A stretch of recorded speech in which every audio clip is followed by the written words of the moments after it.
Hey, ladies and gentlemen, coming to you live from Round Rock, Texas. They call me Ashton Gene Lewis. The guy to my left is an alum for the team that is on the left. This team is my baby. I was with them at the brink of death to not the brink of death. The brink of non-existence. Oh man, I was definitely with them at the brink of non-existence. Having 6 people at practice. Sounds like my team. I'm kidding. Sometimes. On Sundays. Anyway, Rochester, the Thrustrels, over here on the left-hand side. Arizona State. They use their school's mascot, Sun Devils. They are probably one of the best college beating corps in the country. Oh yeah, this should be an exciting beater game. Rochester, heavily underrated by a lot of people at the Eighth Man, the media entity that covers Quidditch like no other. Yeah, this is the I want to say this is the Northeast Regional Champions. Didn't drop a game, double elimination tournament. Played 1 game in Snitch range against their fellow brothers RIT, and I want to say Arizona State took 2nd. Arizona State. No, Arizona State had a disappointing performance. I want to say. They came in 4th place, I believe it is. Cal came in 1st. UCLA was just behind them, and then another team was in front of them before they came into place. So Arizona State starts off with quaffle control coming up. So this University of Rochester squad is known for 3 players, none of which are on the field right now. Oh, that's always fun. Are they going to be on the field here? Hopefully. Bassem Ashkar is very questionable. Was hurt in their game against RPI last time slot. And we'll have to see what happens. And Arizona State makes their first deadly error of the day. Using the pass relay back and forth is always useful until you make the first bad pass. So if you throw the ball back and forth about 7 or 6 times, you're really messing up the footwork of the beater, so they can't really get a good clean angle or throw. You can't even actually anticipate where the ball is going to be because technically you're supposed to be stepping towards the hoops as you're doing the relay. But you saw there, the bobble of a pass is now setting up Rochester's ability to score. Excellent move on that backside hoop there. So now we're going to talk about some other players. That is a freshman, I believe, coming out of Rochester. A lot of freshmen for Rochester stepping up this season, right? A lot of stepping up, but not to be amiss with ASU. One of their players to watch, I'd say, is definite players to watch is Vicky Sanford, one of their female beater on the field. Beater up top, beater exchange. It's a 1-on-1. That means that both beaters are down. Arizona State goes behind the hoops and a nice floater up front. Yeah, and Vicky Sanford is right here in front of the camera, moving towards in front of the mid hoop there, number 23. And number 24, Bailey, is from what I hear, I haven't watched too much Arizona State film, but from what I hear, is a formidable opponent. Usually plays behind Ryan McGonigal, but he is enough on his own too. Beater occupied. Oh, nice there. A missed beater tackle turns into 2 players being beat, one being the quaffle carrier and the other being one of the wing chasers over there. And guess what? It's a defensive stop for Arizona State. The bludger control being key. Wow, a face beat up there and a nice smooth possession of the ball there. Trying to get rid of the bludger, actually beat the Rochester beater in the process. And now Arizona State is trying to fight for positioning offensively because they've got one beater isolated on the far side of the pitch, which is not good news because that means that one can focus on the quaffle play, and that's exactly what happened as he closed in on the hoops. He got beat up front. Yeah, and we came into this game expecting some aggressive beating, and aggressive beating is what we're going to get, as UofR has put in their 2 male beater lineup, Stephen Belitsky and Perry Wang. These are 2 of the most aggressive male beaters I have seen playing Quidditch. Perry Wang, highly touted. I've never ventured outside the Southwest region, and I know of Perry Wang, the myth that is Perry Wang. And just like that, beater wars have started. Oh, that was a near excellent pass. If only she had gotten stepped back just a hair right there. In Arizona State, in an attempt to get away from a singular Rochester chaser when they had a 3-on-1 matchup there. They had 3 Sun Devils closing in on that quaffle. One elects to kick it, and it goes off the pitch. So it'll be a turnover back to Rochester. Yeah, those are the kind of kicks that you see your foot hit that quaffle, and you're just filled with regret.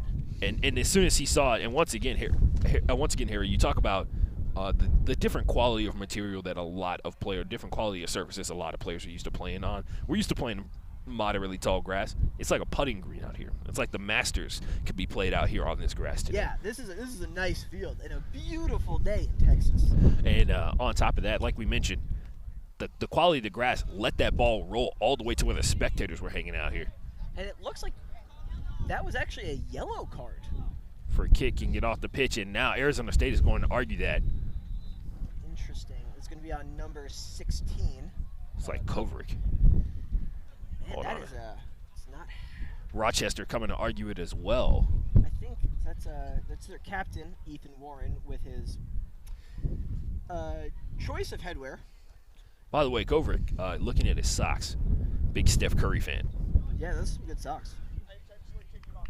They said he intentionally kicked it off pitch, which is definitely, I mean, if you saw that situation and Harry, I mean, we can't determine intent. That's not for referees to determine, but it was an egregious kickoff pitch. No, I mean, we can't. We're far away. We can't determine intent, but man, that's a rough spot. That's a rough spot. Luckily, it didn't happen late in the game. No, but still, that's not a blue. That is a stackable yellow. And hard boundary. If he kicks that off pitch again, that's a red. Yeah, it is. And you know, it was a rough spot. Like we mentioned, I guess just felt some pressure that wasn't there. Yeah. And then he made that mistake. So he's going to be regretting that one. And when he watches it on film tonight. He'll hear us talking about this. But more importantly, Ryan McGonigal has taken the field. This is a matchup I've been excited for as soon as I saw that flight announcement. Ooh, and Vicky takes the one from Perry. Perry Wang now trying to get away from McGonigal. He gets beat as he tries to spin down on a tackle, and a weird tackle attempt, I'll say that much. It looked like he slipped on his plant foot where he tried to drive into McGonigal. It didn't work, and Kovrick's about to be back into this game, which means that Arizona State is about to survive this penalty kill.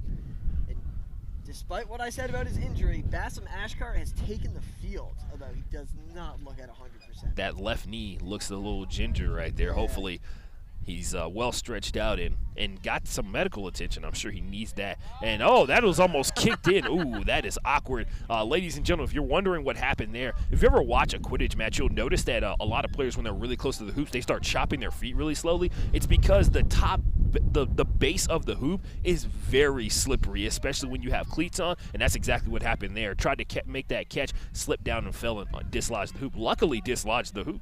Yeah. Came apart. Yeah, this beater play is exactly what we expected. These guys and girls are going hard out here. As they've got, it's a quaffle turnover to Rochester. Not entirely sure what happened. I also not entirely sure why Vicky did not go for the beat there. Yeah, that was really weird. Like you said, she was right there, could have pushed past it and got the beat, but Rochester's back on offense, staying calm right there. Number 87 did a really good job. 37, sorry. Perry Wang clearing to give Bassem Ashkar some support. No, gets beat. ASU's going on a run. And Perry Wang is going to recover the bludger, but not in enough time, and that is the consequences, kids. If you're at home watching, don't get beat up top. So UofR gets scored on, recovers bludger control, something that I expect to go back and forth many times in this game. And I see Rochester slowing it down significantly in comparison to what Arizona State is doing. And usually you see, and Harry, you can attest to this, you've seen tons of Quidditch. You play for a community team yourself. Rochester United, who's having a pretty good day here so far. I know they've had some rough losses, but nonetheless, looking forward to playing in day two. Another turnover for Rochester, and Arizona State's going to make them pay. Yeah, and that's that half-court aggressive beating you want. You hit that ball carrier, and if you pick it up with no one on the backfield, just walking it in. Perry Wang is going to get a beat up top to prevent bludger control from going completely to Arizona State. Now they will maintain possession. That's pretty good. Out. ASU's on their third beater. But Vicky still in the game.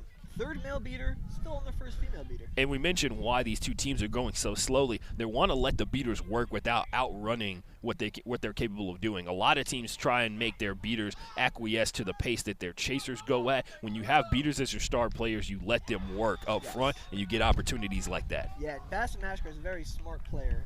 To note, Perry Wang beat 4 chasers that play. And like you said, Perry Wang beat 4 chasers, and Ashcombe was able to escape 1 that got a clean look at him, but the guy's too big to actually pull down by yourself. That's why gang tackling, you'll see that. That's the difference between a lot of the college game and the community game. Gang tackling is such a huge part of what you do. You know that you keep going to the ball until the goal is scored or until somebody stops it. Ooh, and we have our beat. The play has started. Mike Pascatoy gunning at it, grabs the quaffle. Can he get this goal? Bleeder up front. Did he get hit in the heel? They're going to call that goal good. Looked like he may have clipped his heel there for a second, but it probably hit the ground before. I think the beater might have been beat before he made that throw. Oh, okay. Which, well, Hard to know.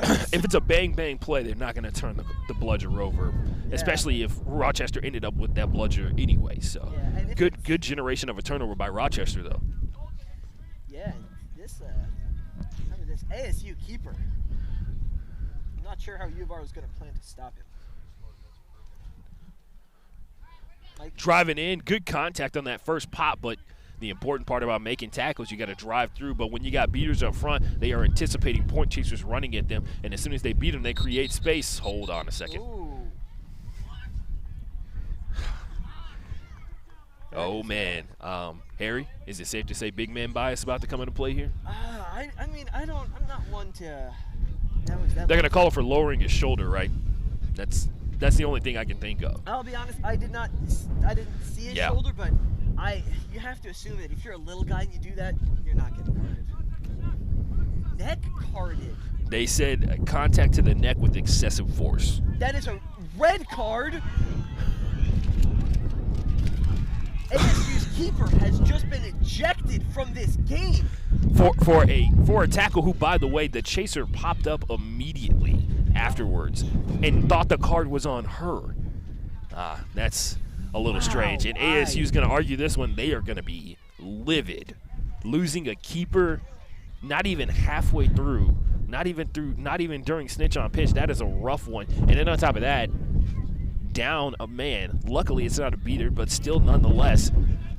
That is a. And then there's a lot to be said about the morale after that. No matter, I don't know, there's no one on that Arizona team that thinks that was a good call. And they feel robbed, and I'm not saying they're wrong. And you know what? And you know, and Harry, this is you talk about the mentality, the morale. The mentality starts to turn, and it becomes very easy, especially for a lot of younger players, where you get into this mindset, oh, the officials are against this. They're trying to plot against this. And you get into that mindset, and everything becomes an excuse. Oh. You don't use it as an excuse. You go out there and you get results. You play the hand you've been dealt. The ref isn't going to make the call that he's going to make. You just play the best that you possibly can. Yeah, and it's not even just young teams. There are community teams, I think, all feel that way. Right. And they get so caught up on what the ref is doing, and they forget to play the game. Both teams running double male beater, 4 female chasers, all fighting over this quaffle. Don't see this too often in Quidditch, ladies and gentlemen. You see typically the traditional setup with 1 male beater, 1 female beater, and then, of course, you get 1 female chaser out there on each side. And then when one team switches to 2 male beater, you don't typically see the other team match by going to 2 male beater themselves. It's a very interesting game of rock, paper, scissors. Right. However, UofR only throws rock. They don't have any female beaters. So they're winning 33% of the time, is what you're saying. As Rochester, and we got a call up front, and it might be on that tackle attempted on a beater near about mid-pitch, which will be interesting at the very least. By the way, Arizona State's going to be down a man for 2 full minutes, regardless of how many scores Rochester is able to pull off. Yeah, and we've seen some people timeouts, but even after, there's a big mentality between a yellow and a red, even besides the time. The fact that if you get scored on, you get slipped back. Pagoda for Bosnian Bear Sharks is going to be snitching today in this matchup. This will be interesting. Strength and speed. He's a seeker himself, so he's very familiar with the techniques. What is this card?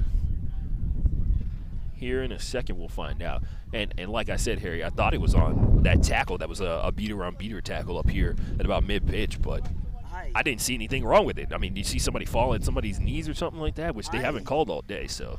I mean, I can't see everywhere, and I don't claim to be perfect, but it looks like. Okay, well, I guess it's what I saw. No foul on the play. I'm not. We'll never know what they're talking about. Yeah, exactly. My Christmas wish list is to have referees mic'd up in Quidditch. I just want to hear what the scrum is about sometimes. Oh, a nice catch by Arizona's beater. Good read to let him catch it and then beat that. So control a loose ball, and then good turn and throw from Rochester to force a loose quaffle all the way down the backside of this play. Rochester recovers. And I think ASU does not have any bludgers. Oh, and Rochester's on the run here. They got to take advantage of this time off of a red card while they can. And a good spin move, and your guy out there comes up with another goal. He's got 2 here so far. Masson Ashkar. He's made a name for himself since his freshman year, and now in his senior year, he's still leading the team. Only a matter of time before the clock on his free agency in the community ranks begins. I'm sure a lot of teams are already talking to him. Yeah, trust me, I am actively recruiting him. Nice. Rochester Whiteout again.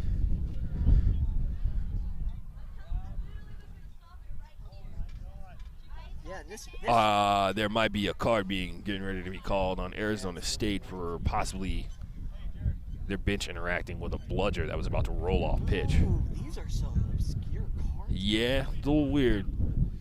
Yeah, and this Rochester's teams. This is their year. Perry, Steven, and Bassam are all seniors, as well as last go around until the new kids take over. Yeah, and Ethan Warren, their captain, is a junior. He's be here next year to lead the Strays, but. And on top of that, Harry, I mean, you never know when you're gonna make it back here.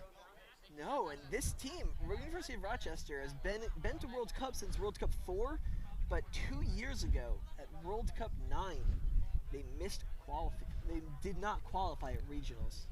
And Arizona.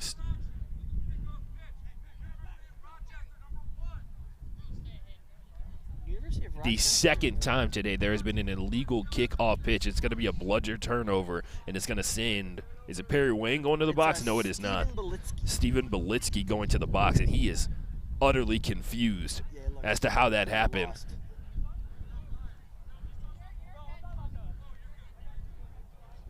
It looks like Arizona State's about to elapse their 2-minute red card penalty here in a second as well, which means they'll be back at full strength while Rochester is down a man.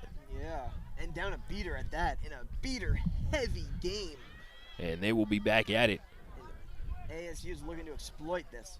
McGonigal is going aggressive, to say the least. And on the attack, a shot taken way outside the keeper zone. Give plenty of time for the keeper to react to it. Got a hand on it and forced the ball, deflected it backwards, and then the beaters cleaned up everything else. That seems to be rinse and repeat for Rochester on defense. Now, if I had to guess, Perry Wang trying to get a little too aggressive out there, and out any backup. This is not a good look, and Arizona State's about to take advantage of it. They're going to hold all the bludgers. You see that? Yes. Harry, they're just like, we'll just hold all the bludgers and you guys can make it one-on-one. And now, since the scored goal, Rochester's going to be back at full strength. So we'll see how this chess match continues. Once again, a red card. Oh, Perry Wang with the catch. Perry Wang with the catch up top there. Oh, and another one. Oh, and if it wasn't for another bludger being near McGonigal, it would have been a sick one. Wow. That was 3 catches, I think. McGonigal. No, maybe, yeah, I don't remember. I think 4 catches. Perry, McGonigal. Anyway, this is what we expect to see from 2 of the best male beaters in this country.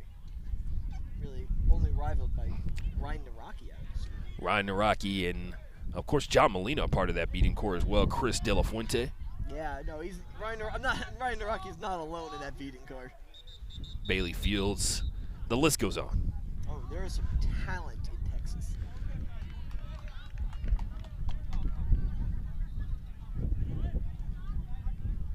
And we got a stoppage of play here for a second. They're going to call the goal good. Both teams at full strength once again after a decent amount of time with someone down. Arizona State, the West Region champions last year, defeating the LA Gambits in the final year of the community teams and college teams interacting with each other.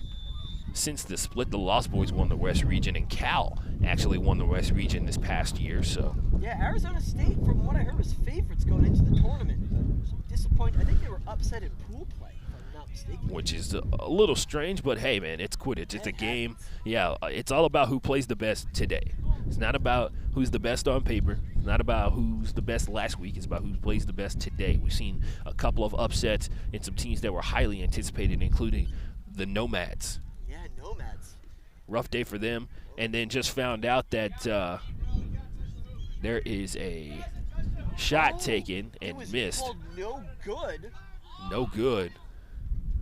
Looks like ASU's ref is running. They're having a conversation that Perry Wayne did not touch the hoop and is not within his right to be able to play legally. I don't understand. Yeah, I mean, even if that was the case, there's no way the ref is going to change his mind over your Especially now, yeah. And then on top of that, the official's not the head ref's job is not to watch beater play. It's not. It is the AR assistant ref that's over there. That in this case, it's David Fox, who is not being distracted by Arizona's team captain over there. And while the play is going on, they'll tip it up, and looks like Rochester might have something here. A pass at the feet is going to give the ball right back to Arizona State, and now they're running out in transition, and the whistle's going to get blown. I might make a bold prediction here. It looks like. What do you got here? No, I'm not going to say it. I think I'm already wrong. Yeah, it's going to UofR. Wrong. Well, what'd you think it was here? I thought we might have seen a dislodging of hoops. Intentional. Have you seen that? Nobody Seen that ever calls that. I saw it in a game earlier today, in the Nomads Gambits game. Stu dunked on a hoop and knocked it over. Ah, yes. Got a blue card. Right. An infinitely, basically a yellow card that you can get an infinite amount of, Yeah. for those of you at home. 2 yellow cards equal 1 red card. A red card is an ejection, of course. And then blue cards still have the same effect. You get sent to the box for a minute. You are released on a score. Released on a score, they are infinite. So you can get, like I mentioned before with Ethan Strum, 27 blue cards in a single game and still remain in that game. And then Ethan went on to say, I've never seen 27. Like, and the guy we were talking about had already picked up 1 blue card, and I said he's 1/27 of his way onto that game.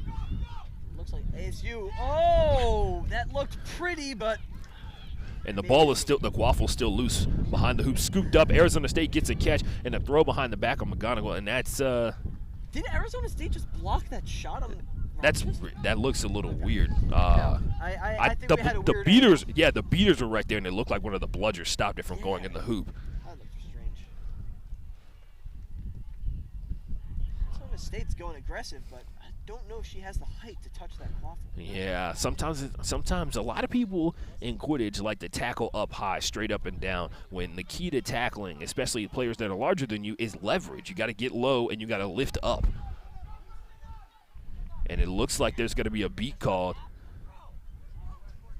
They're trying to say that the shot from 24 was after the throw, Interesting. which means the goal should have counted, but there's going to be no call out there. Our officiating crew provided by the Bosnian Bear Sharks, who are having a pretty good day so far. They're 3-0. Yeah, 3-0. Bosnian last year got all the way to the Final Four with Mizzou, Texas State, and Texas Calvary. Oh, she grabbed the quaffle, but dropped her broom in the process. Oh, so close. And it's going to be a quaffle turnover. Arizona State's going to get this ball back, and it's going to be pretty close to a hoop here. And let's see how close to Perry Wang is. Slightly to the left of 44. He's holding the ball in front of the hoops here. Goes to the closest player for Arizona State to where the penalty occurred, and you'll see this goal get scored here in a second, unless something crazy happens. Nope, it's going to be scored. Perry Wang actually going to drop his bludger inexplicably and then get beat by Arizona State's number 24. That University of Rochester manages to hold onto bludger control. Rochester, Harry seems a little down coming up the field here. Seems because, I mean, Yeah. Arizona, sometimes when you feel like you're getting dominated in the beater game, it reflects on the entire team when they feel like there's no space to make any kind of plays. And a shot way outside of the keeper zone, another example of that, when the beater pressure is on, you feel like you can't make those plays. Steven Belitsky might have a shot here. A throw behind, good look, keeping his eye open for his teammates, coming around the perimeter. No angle from the beaters just yet, but the ball is locked and pinned away. Excellent defense from Rochester. And there is going to be a tackle from behind. Now back contact, trying to strip the ball away. Oh, it's going to be a two-handed tackle. Wait, back to hoops? Yeah, that should be a yellow card. But I guess... I guess he's going to say no harm, no foul, because she also did release Harry. So. Yes, okay, yeah. So that's it's sort of the delayed release thing. Yeah, if she had held on to it, it took her down to the ground, it would have been a totally different story. Yes. Ooh, Tim Kwan tries to get the bludger in the exchange. And one interesting part about playing on a team with good beaters is you know how to play against good beaters. Once you're used to playing against a team with beaters that can make 15-foot shots, you don't leave yourself open to 15-foot shots. Yeah, no doubt about that. And then, of course, you get your spacing correct, because as the more, if you play against a team that has that bludger control, you want to work on that spacing as much as you possibly can. Arizona State is open. There is a player down for Rochester. He's grabbing the side of his face there for a second, and he's not going to try and get down and play on some defense, so he might need medical attention here in a second, as Arizona State is going to dunk on the mid-hoop here. Not entirely sure why he brought his broom with him. He definitely should have left his broom. Yeah, he's going to have to go back, drop the broom, and come back into the game. That was, yeah, this game is, Let's see what's going on here. They're going to reinstall the hoop. Hopefully nothing's broken on it. We've already had one coupling break today. And Harry has the score for us here. As it looks like, by the look of the eye, Arizona State is leading.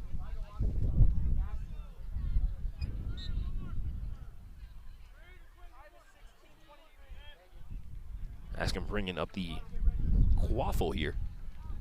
Bludger control currently lies with Arizona State. Let's see what they can do with it on defense here. They're going to send somebody over to try and tackle Askren, and then now the beaters are going to get occupied there, as they're not going to force a throw, which is something you would like to see. At least trying to force a throw to give the beaters a chance to get a shot at the ball. And it looks like a beater just slightly kicked the quaffle, and that's probably what this call is going to be. So I'm going to guess that's going to be no card, but just sort of moving some balls around. As all three bludgers are currently down in this very second, we'll see. Pagoda of the Bosnian Bear Sharks loading up to be the snitch over here at mid-pitch. He's about to walk on, I'm assuming in a couple of minutes. Looks like our seekers are going to be Bailey from ASU and Morris from University of Rochester. They're going to restart play here in a second. Arizona State's got a free run at it. If they can get to the hoops before any bludgers are recovered by Rochester, they can get a score. They're going to call it no good. It looks like it hit the top of the mid-hoop on the right-hand side, and it's going to be full-on retreat.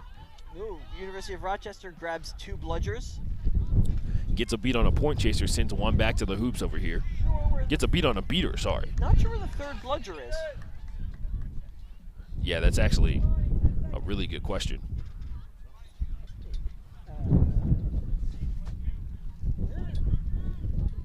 Let me know when you find it, Harry, because there's a very real possibility we're only playing with two bludgers right now. Where is ASU's beater, though? There's nobody in the boxes in either side. This is, is they hiding behind someone? I mean, 23, so we got Victoria. Oh, here's number 8. And he's got a strangely colored headband on. Now he's gonna go retrieve that third bludger. Did University of Rochester not score there? They did not. They're down on a scrum behind the hoops after a missed shot over there, and now Snitch on pitch is in action, and Rochester's gonna get beat up front. Yeah, Perry and Steven back on the field together. Burton number 8 for Arizona State is the new beater onto the field of play. Yeah, I wonder if they're still running Vicky. And it looks like Morris has some alone time with the Snitch. Vicky's about to sub out right now. She's running over to the sideline to get back out of here. And so is Burton. Both of them have one bludger, and they're going to have. We might have an issue with these Snitch shorts.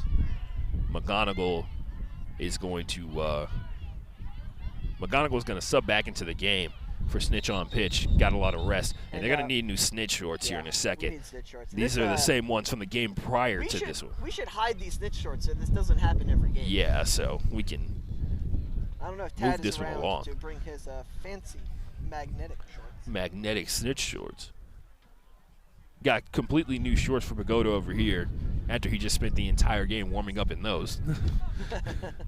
So he'll flip on these new ones we got over here in front of the scores table so far here today. Arizona State and Rochester undefeated. Am I right here, Eric? Yeah, we got two teams, both 2-0, and I think these are the strongest teams in this flight. I think whatever team wins this is likely to go 4-0. By the way, if you're at home wondering, that means that both of these teams are on to day 2 no matter what. But the team that ends up going 2-2 will have to play a play-in game. If you go 3-1, you are in to the single elimination bracket. You basically get a bye for the first half of the day. And if you've ever played Quidditch yourself, you know you need as much time as possible to recover. So getting this win here today is going to go a long way in terms of recovery tomorrow and increasing your chances of getting deep in the tournament and maybe even hoisting that trophy here. Yeah, and I can tell you right now, I don't think if either of these teams go 2-2, those teams are going to be furious. These teams are expecting greatness. Very competitive teams for sure, Arizona State and Rochester. Like we mentioned before this game started, Rochester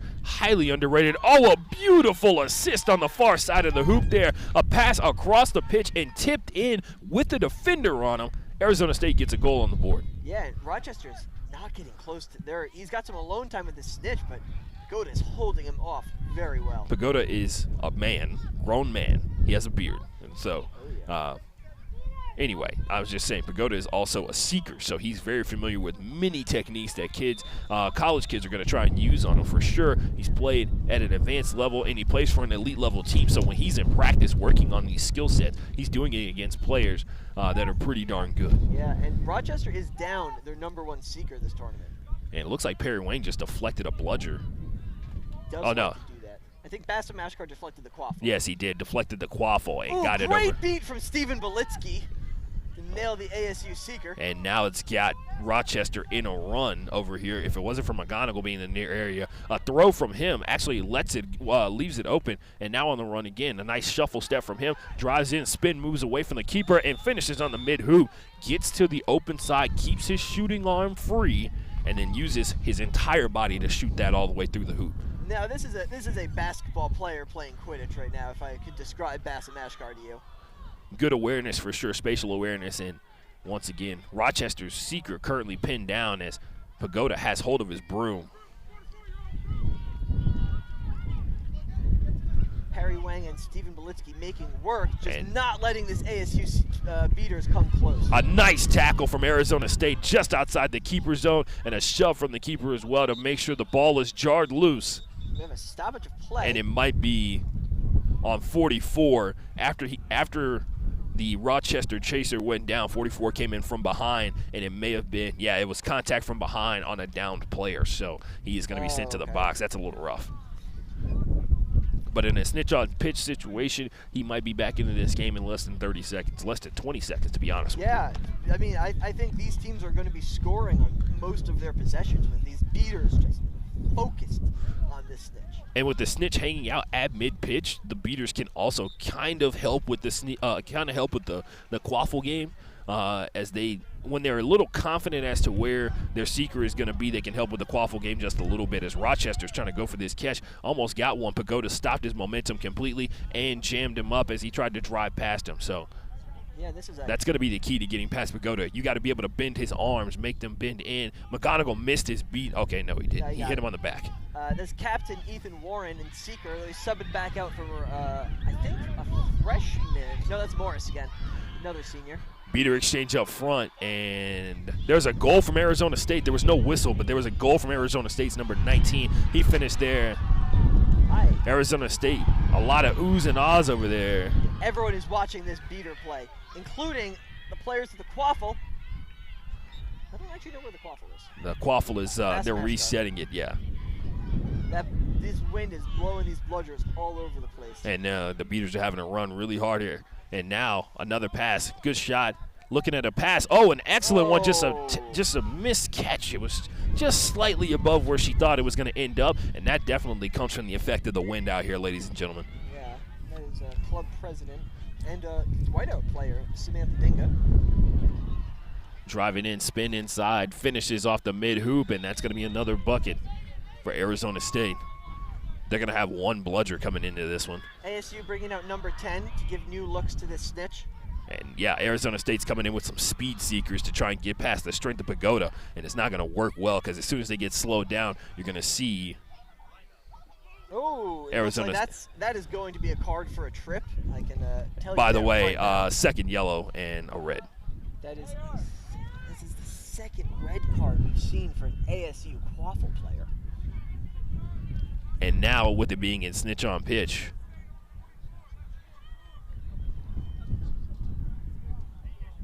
a yellow into a red, and he's done for today. Well, done for this game. Done for this game. There's no way that a tournament director is going to be like, you shouldn't be playing anymore in this tournament based off that. I think in general, I don't think they actually do disciplinary reviews for double yellows. Right. But yeah, this is warming up behind us. Offense. I think UofR's best way to win this is pulling out of range, but this is going to be a tough game. And Arizona State can match them bucket for bucket here, so we might be out here for a while. Perry Wang is running for a bludger that is behind the Arizona State. I'm sorry, that is Quan out there. Sorry, yeah, Quam out there who's running for a bludger behind the Arizona State bench. Perry Wang is over here, number 28, near mid-pitch, as he's trying to get back in on the secret play. Quam I think he's asking that I think he's concerned that one of the Arizona State beaters was beat and is not going back, and he's saying he was beat by a player who was already beat. Man, yeah, this is what happens when you have aggressive beaters. These bludgers are just flying all over the place. Driving in, spinning. Ooh, some good point defense coming out of Rochester. And Perry Wang trying to run up there. Maybe he does not try to go for the help there, but a turnover. Rochester on the attack. Nobody's back. No beaters back. Actually, there's going to be one. McGonigal winding up and a shot, and it's a miss there. So it's going to be a recovery. And hold on a second. Arizona State's got the snitch. We do have a potential pull on our hands. Will Arizona State advance to 3-0? Put him in a very favorable position to go undefeated in their flight. Having already dispatched as the Sun Devils throw forks up here on the sideline. They have the forks up. And I didn't see the snitch grab or anything. I just saw that there was a potential score on the way for Rochester. Yes, I'm not entirely sure on the score right now. And we did see Pagoda get up from the ground, so maybe that's the conversation being had. Pagoda trying to get away from a seeker and then not being able to retreat, which would be impeding, which would reset this. This is a long conversation. And Harry, we talk about the analysis of these conversations all the time, right? Everybody's always told me the secret is the longer the conversation, the more likely it is to not be good. There's a conversation about something minute within the rules, and they're trying to confirm it's a violation of the rules so they can say it properly. There's someone I'm no longer reffing, but I have done my fair share of head reffing, snitch reffing, assistant reffing, and those conversations can be anything. Those things can be all over the place. Did you move the shorts slightly to the left or to the right? Did you feel them get tugged anything? Did he only get the snitch shorts? Did you feel like he stopped you from being able to move backwards when he or she stopped you from being able to move backwards when you pulled the snitch? Always a conversation. Looks like this one. Arizona State is 3-0. Rochester will go 2-1. They'll have one more game here today, but they are on to day 2 no matter what. But Rochester, like you said, they throw the brooms in disgust. Always good to see the competitive nature out of some players. Hopefully they don't let it destroy what they've been able to do this season, as they've got one more game, and according to them, they feel like they're going to end up playing Penn State in the next round. We'll see if that's going to be the case. Arizona State victorious in the Battle of Beaters versus Rochester.